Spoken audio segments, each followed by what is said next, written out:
নমস্কার, আপনারা দেখছেন সময় কলকাতা। সময় নিউজ নিয়ে আমি পৃথা রয়েছি আপনাদের সঙ্গে। এখন চোখ রাখবো বিস্তারিত খবরে। 2026-এর বিধানসভা নির্বাচনের আগে বারাসাতে বিজেপিতে বড়সড় ভাঙন ধরেছে। টিকিট না পেয়ে গত 5ই এপ্রিল দল ছাড়েন দলের অন্যতম পুরনো মুখ তাপস মিত্র। বৃহস্পতিবার মনোনয়ন জমা দিয়ে সে কথা জানিয়ে দেন তিনি। দলত্যাগের পর থেকে একাধিক ইস্যু নিয়ে বিজেপির বিরুদ্ধে সরব হন, তুলে ধরেন অস্বচ্ছতার অভিযোগ। এমনকি রাজ্য নেতৃত্ব সহ রাজ্য সভাপতির পিএর বিরুদ্ধে অভিযোগ তোলেন তিনি। সূত্রের খবর, শুরু থেকে নির্দল প্রার্থী হিসেবে লড়াইয়ের প্রস্তুতি নিচ্ছিলেন তাপস মিত্র। সেই মতোই বৃহস্পতিবার বারাসাত জেলা শাসকের দফতরে গিয়ে নির্দল প্রার্থী হিসেবে মনোনয়ন জমা দেন তিনি। মনোনয়ন জমা দেওয়ার পর সাংবাদিকদের মুখোমুখি হয়ে তাপস মিত্র ফের একবার বিজেপির বিরুদ্ধে তোপ দাগেন। পাশাপাশি তিনি স্পষ্ট জানিয়ে দেন, জয়ের লক্ষ্য নিয়েই তিনি ভোটের ময়দানে নেমেছেন এবং তার জন্য যা করণীয় সবই করবেন।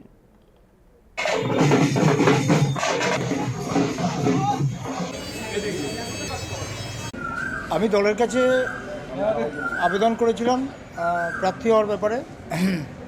তো যে কোনো কারণে দল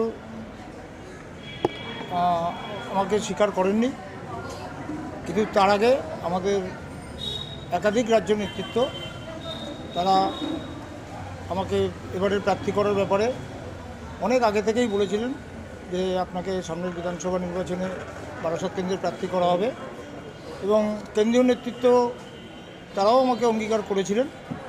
যার জন্য আপনি আমার যেখানে চাকরি কর্মরত অবস্থায় যেখানে ছিলাম সেখান থেকে আগাম স্বেচ্ছা অবসরটাও নিয়েছিলাম। জানি যে স্বেচ্ছা অবসর না নিলে নির্বাচনে দাঁড়ানো যায় না, যার ফলে একাধিকবার রাজ্য নেতৃত্বকে বলা হয়েছে। শুধু তা নয়, আমাদের বারাসাতের যে সাংগঠনিকভাবে যে 4টে মণ্ডল আছে, সেই মণ্ডল সভাপতিরাও মাননীয় রাজ্য সভাপতির কাছে অনুরোধ করেছিলেন যে যিনি প্রার্থী হয়েছেন তাকে সম্মান জানিয়েই বলছি।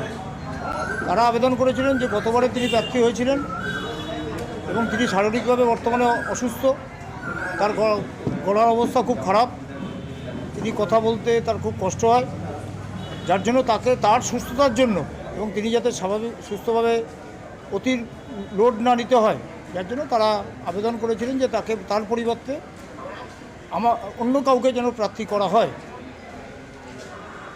কিন্তু দেখা গেল যে কোনো কারণে হোক তাকেই আবার দল প্রার্থী করলেন, এবং আমাদের যখন লোকাল সার্ভে হয় মাননীয় কেন্দ্রীয় নেতৃত্বে এসেছিলেন, সেই সার্ভেতেও দেখা গেছিলো যে সর্বাধিক আমার নামটাই তারা প্রস্তাব করেছিলেন। আমাদের মণ্ডল সভাপতি আরও জেলা সব নেতৃত্বে ছিলেন, এবং তিনি অনেক কম আমাদের দলের নেতৃত্ব তাকে চেয়েছিলেন।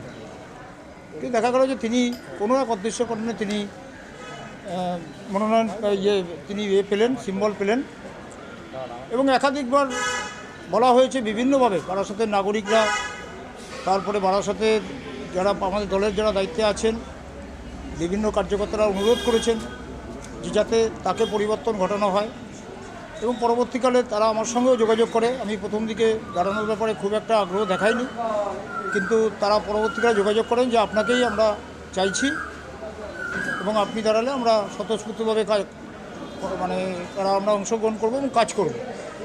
স্বাভাবিকভাবে রাজ্য সভাপতির কাছে আমরা একাধিকবার অনুরোধ করি যে অন্তত বারাসাতে আমার কথা একবার বিবেচনা করা হোক, যেহেতু এর আগে 2021-এ যখন তিনি দাঁড়িয়েছিলেন এবং তখন আমাকে রাজ্য নেতৃত্ব, আমিও তখন দাবিদার ছিলাম, কিন্তু শঙ্করবাবুকে যখন মনোনয়ন দেওয়া হলো তখন আমি দাবি থেকে সরে এসে তাকে সব রকমভাবে সহযোগিতা করেছিলাম, এবং তিনি কীভাবে তিনি নির্বাচন পরিচালনা করেছিলেন 2021-এ আপনারা দেখেছেন। শোনা যায় যে কাউন্টিং সেন্টার থেকে নবম রাউন্ডের পরে তার কোনো পাত্তা পাওয়া যায়নি, এবং শেষ পর্যন্ত তিনি সেই কাউন্টিং সেন্টারে ছিলেন না, এবং 6 মাস তার কোনো বারাসাতে তার কোনো দেখা নেই। কর্মীরা যখন বিভিন্ন রকমভাবে অত্যাচারিত হচ্ছে, মার খাচ্ছে, তারা হসপিটালে ভর্তি হচ্ছে, থানা পুলিশ সমস্ত কিছু, কিন্তু সেই সময় আমি বারাসাতে থেকে আমি সেগুলো সামাল দিয়েছিলাম, এবং মোহাম্মদ আলীর মতন একজন আমাদের কার্যকর্তাকে হত্যা পর্যন্ত হতে হয়েছিল। তার বডি নিয়ে আসা, তার চিকিৎসা পিজিতে করা, ওখান থেকে রেস্কিউ, যখন তিনি মারা যান তাকে রেস্কিউ করে আমরা নিয়ে আসা। শঙ্করবাবুর কোনো রকম দেখা যায়নি, টিকি পর্যন্ত দেখা যায়নি।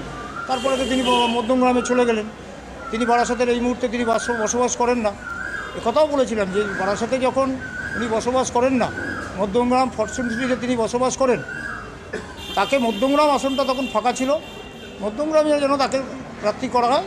এবং বারাসাতে যেহেতু আমি ভূমিপুত্র, আমার বারাসাত হসপিটালেই জন্ম, 59 বছর ধরে বারাসাতে আমি বসবাস করি। আমি নারী নক্ষত্র সব জানি, চিনি, সবাইকেই চিনি ব্যক্তিগতভাবে কম বেশি, আপনাদেরকেও সঙ্গেও আমার খুব ভালো সম্পর্ক। সেই হিসাবে আমি চেয়েছিলাম যে বারাসাত থেকে যেন আমাকে দেওয়া হয়। স্বাভাবিকভাবে দীর্ঘদিন 34 বছর ধরে আমি সঙ্গের স্বয়ংসেবক এবং 31 বছর ধরে ভারতীয় জনতা পার্টি করছি। আপনি শেষ 6টি আসনের যখন নাম প্রার্থী ঘোষণা হয়েছে সেই সময় আপনি দল থেকে নিজেকে সরিয়ে নিয়েছেন। আপনি আদতে কী চেয়েছিলেন? এখানের শেষ 6টা আসন যতক্ষণ দেওয়া হয়নি ততক্ষণ না, তার পরের দিন আমি সেটাই তো বলছি, তারপরে সরিয়েছেন। আপনি আদতে কী চেয়েছিলেন? আপনি প্রার্থী হতে চেয়েছেন, নাকি শঙ্কর চ্যাটার্জি এখানে মনোনীত না হলে তাহলে পরেই আপনি ক্ষুব্ধ হতেন না? দেখুন, বিষয়টা হচ্ছে কার্যকর্তারা প্রথমে তাই চেয়েছিল। শুধু আমার এটা একার দাবি ছিল না, আমার পুরনো পার্টির, বর্তমানে তো আমি দল থেকে ইস্তফা দিয়েছি, সুতরাং পুরনো পার্টির বলতেই হবে যে দলটাকে আমি দীর্ঘ 31 বছর ধরে আমি তিল করে আমি বড় করেছি, দাবি করতেই পারি। সেক্ষেত্রে তারা চেয়েছিলেন যে আমি বাদে যে কোনো হোক। প্রথম দিকে আমি অতটা বেশি আগ্রহ দেখাইনি, যে দল যা সিদ্ধান্ত নেবে দলের উপর সিদ্ধান্ত চাপি, যেহেতু আমাকে আমার প্রাক্তন সভাপতি, এমনকি এলওপি যিনি আছেন মাননীয় শুভেন্দুদা, তিনি আমাকে অ্যাসুরেন্স দিয়েছিলেন এবং আমার বাড়িতে এসেও তিনি বলেছিলেন, আপনারা জানেন যে আমার বাড়ির একটা অনুষ্ঠানে তিনি সেখানেও আমাকে অ্যাসুরেন্স দিয়েছিলেন, কেন্দ্রীয় নেতৃত্ব দিয়েছিলেন। তাই যখন এত অ্যাসুরেন্স পেয়েছি, স্বাভাবিকভাবে আমি তো ভাবতেই পারি যে আমাকে দল সম্মান জানাবে।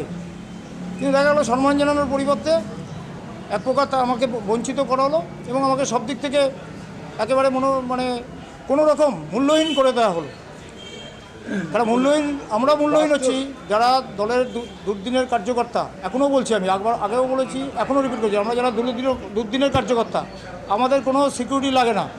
আমি রাস্তাঘাটে ঘুরে বেড়াই রাত বেরাত, কোনো সেন্ট্রাল ফোর্সের প্রয়োজন হয় না। কিন্তু অন্য দল থেকে যারা আসছে, এ দল সে দল যারা করছে, তাদের সেন্ট্রাল ফোর্স দরকার হচ্ছে, সব কিছু দরকার হচ্ছে। তারপর অন্যরা প্রশ্ন করবে এবং তারা বিধানসভা, লোকসভা সমস্ত কিছু টিকিট পাচ্ছে, তাহলে স্বাভাবিকভাবে আমাদের তো খুব হবেই। 34 বছর ধরে আমি সঙ্গের স্বয়ংসেবক আগে, এবং যতদিন বেঁচে থাকবো ততদিন আমি রাষ্ট্রীয় স্বয়ংসেবক সঙ্গের একজন স্বয়ংসেবক হিসেবেই বেঁচে থাকবো। সুতরাং যোগাযোগ সঙ্গের থেকে ওইভাবে ছেদ করা যায় না। আপনারা যদি একদিন কোনো শাখায় বসে ভারত মাতাকে প্রার্থনা করেন, সেদিন থেকে আপনি স্বয়ংসেবক হবেন।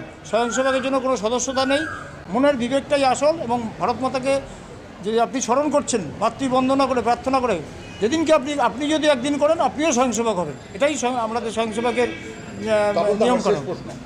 সেটা হচ্ছে বিজেপির একটি অংশ, একটা বেশ বড় অংশ, তারা কিন্তু বারবার অভিযোগ তুলছে এই যে আপনি মনোনয়ন জমা দিলেন, এর পেছনে একটা অশুভ আঁতাত রয়েছে এবং তৃণমূল কংগ্রেসের হাত রয়েছে। কী বলবেন? দেখুন, এটা স্বাভাবিকভাবে বলবে, কেননা আমি এখান থেকে জিতছি, আমি জেতার জন্য দাঁড়িয়েছি। আমি কিন্তু ওই কাউকে হারানোর শঙ্করবাবুকে হারানোর জন্য বা অন্য কোনো চিন্তাভাবনা দাঁড়ায়নি। এবং আপনারা দেখবেন, আপনাদের সমর্থন যেভাবে আমি পাচ্ছি এবং সাধারণ মানুষের সমর্থন পেয়েছি, এই 3-4 দিন আমি বারাসাতের বিভিন্ন ক্লাব সংগঠন,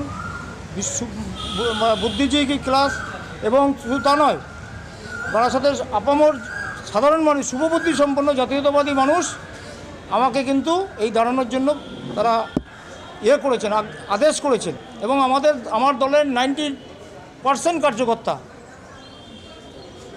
আমাকে তারা সামনে আসতে পারছে না, যে কোনো কারণে হোক। তারা বলছে আমরাও কিন্তু আছি আপনার সঙ্গে, চিন্তা করবেন না, আপনি যে লড়াই করছেন সে লড়াই লড়ুন, এবং এই লড়াই আমি জিতব।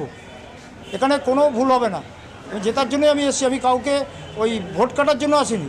কালকে আমাকে একজন কেন্দ্রীয় নেতৃত্ব আমাকে ফোনও করেছিলেন, আমি নাম বলবো না।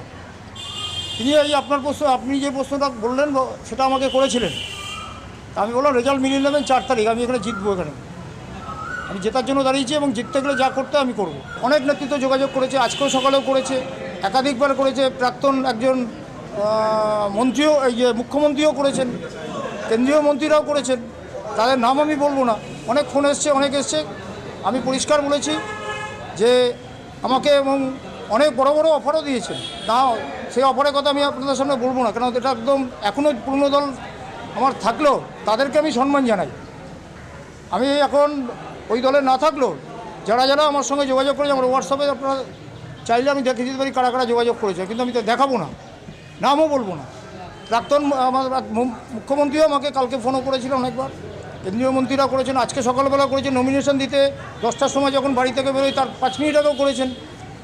আমি বলেছি সিদ্ধান্তে যেটা আমি নিয়েছি ওটাই, হয় আমাকে বারাসাত, এবং আমাকে অনেক বড় বড় ইয়েও দিয়েছেন, সেটা আপনার অন্য কেউ বলে তো নেই তো, আমি অন্য বারাসাতের মানুষের স্বার্থে আমি বারাসাতে যদি আপনারা আমাকে সিম্বল দেন তো আমি এগ্রি করব, আর নাহলে কোনো প্রলোভন যত বড়ই আমাকে যদি এখন কেন্দ্রের কোনো মন্ত্রীও করেন আমি যাব না, এটা আমার সিদ্ধান্ত। বিপ্লব দেব বা ত্রিপুরার মুখ্যমন্ত্রী করেছেন, করতে পারে, কিন্তু আমি বলছি যে না, এইখানের কোনো উচ্চ পর্যায়ের এই মুহূর্তে ক্ষমতাসীন নেতৃত্ব এখানে কেউ করেনি।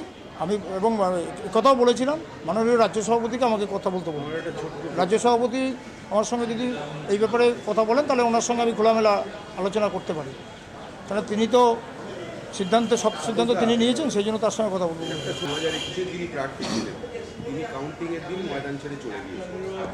শোনা যায় কারণ আমি কাউন্টিং সেন্টারে ছিলাম। তারপরেও তিনি এবারে প্রার্থী হয়েছেন, আর আপনি বললেন কোনো এক অদৃশ্য কারণ, কোনো কারণ অদৃশ্য হয়, সেই অদৃশ্য কারণটা কি জানতে পেরেছেন? না, যদি সেটা জেনে থাকেন তাহলে ব্যাখ্যা করুন। দেখুন, সেটা আমি তো আমার এই যে চোখের সামনে তো সব কিছু হয় না, সেটা বুঝে নিতে হবে।